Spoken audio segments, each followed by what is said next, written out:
వికారాబాద్ జిల్లా తాండూరు మండలం మల్కాపూర్ గ్రామంలో సోమవారం దారుణం జరిగింది. భార్యపై అనుమానంతో తరచుగా గొడవలు పెట్టుకుంటూ వేధింపులకు గురి చేసేవాడని తెలుసుకున్న వెంకటేష్ ను భార్య జయశ్రీ తన తండ్రి పండరి సహాయంతో గొంతు నలిమి హత్య చేసింది.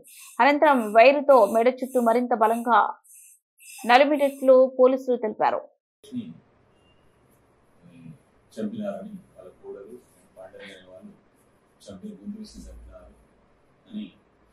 దరఖాస్తు ఇచ్చింది. దరఖాస్తు పైన వెరిఫై చేస్తుంది. ఆమె ఇచ్చిన నోటీస్ ఏంటంటే వేరే వాళ్ళతోటి మాట్లాడుతున్నది అనే అనుమానంతో వాళ్ళ భర్త ఊరికే వెంకటేష్ ఎవరైతే ఉన్నారో అని అడగడం వల్ల వీళ్ళు ఈ భార్య వీళ్ళు వాళ్ళ మామ పాండ్ర వీళ్ళిద్దరూ కలిసి చంపేసిన నా కొడుకునని చెప్పి దరఖాస్తు ఇచ్చింది. దానిపైన పరిశీలిస్తుంది. త్వరలోనే ప్రాథమికంగా వాళ్ళు ఇచ్చిన కంప్లైంట్ ప్రకారం వైర్తో కానీ కార్తో కానీ చంపినట్టు పిఎంఈ కూడా వచ్చిన తర్వాత దాని గురించి డీటెయిల్స్ చెప్తాం.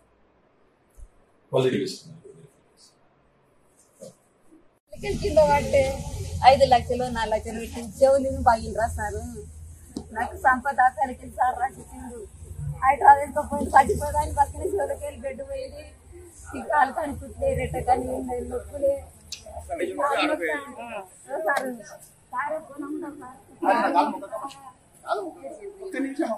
మీ సడ్డంపురం పాండు కూడా పేరు జయశ్రీ జయపురం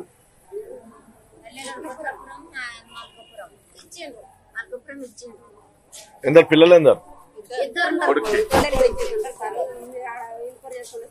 పిల్లలు వద్దు నాయన అట్లా చేయకంటే కూడా